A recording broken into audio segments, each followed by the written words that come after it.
Alright guys, kat depan korang sekarang ni guys, aku buat 4 set BC second hand offer bulan puasa guys. Ini semua aku offer murah-murah je. Kat sini kita ada 3 mesin daripada Japan, 1 mesin daripada Malaysia lah, SLX. So guys, kat sini ada 4, aku dah siap-siap tulis, korang boleh baca dekat sini. Yang pertama kita ada Shimano Scorpion XT. Yang kedua kita ada Shimano Metanium MG. Ketiga kita ada Shimano Chronax CI4 Plus. Dan last sekali guys, kita ada Shimano SLX XT 151HG. Dan untuk rod guys, rod hari ni yang aku fitkan ialah rod Yamato Blue Water. Yamato Blue Water ni semua sama spek. Spek yang ada kat sini kita ada 6 kaki, 618 one piece. Rod tu satu spek saja. So harga aku dah siap-siap tulis. Kita start dengan yang pertama dulu. Ini Shimano Scorpion XT dengan Yamato Blue Water. Untuk mesin condition korang boleh tengok, dan ratio dia 701. Handle dia semua ngam lagi guys. Mesin memang cantik lah Scorpion XT ni. Yang first ni, dengan rod harga dia aku buka RM800 saja. Harga boleh nego lagi. Dan untuk rod pula guys, rod ni one piece. Cincin dari bawah sampai atas semua Fuji dan datang dengan kok kayu macam ni. Rail seat carbon. Ada hook keeper.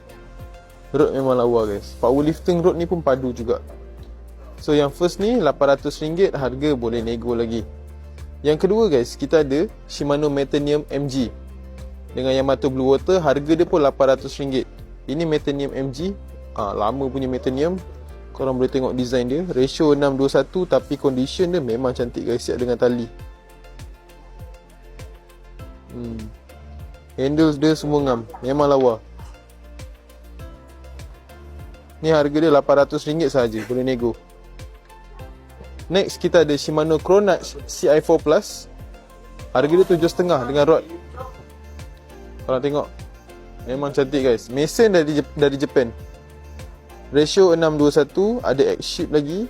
Condition mesin memang cantik lah. Memang lawa. Ratio 6:1. Harga satu set 7.5 saja guys. 7.5 boleh nego lagi. Dan last sekali guys, kita ada Shimano SLX XT 151HG dengan Yamato Blue Water. Harga dia RM635. Korang tengok, ini satu set RM635 saja. Ni SLX XT guys. Ratio 7:21. Condition mesin memang lawa lah. Rod baru guys. Korang tengok, one set RM635 saja. So guys, kalau korang berminat dengan salah satu set yang aku dah buat ni, korang boleh PM kita orang pada nombor yang tertera, ataupun screenshot dah hantar kat kita orang lah set ni. Korang boleh pilih mana satu yang korang nak, set 1, 2, 3 dan 4. Harga semua boleh nego. So ini offer bulan puasa je guys. PM cepat-cepat sementara barang masih ada. Apa korang roger je.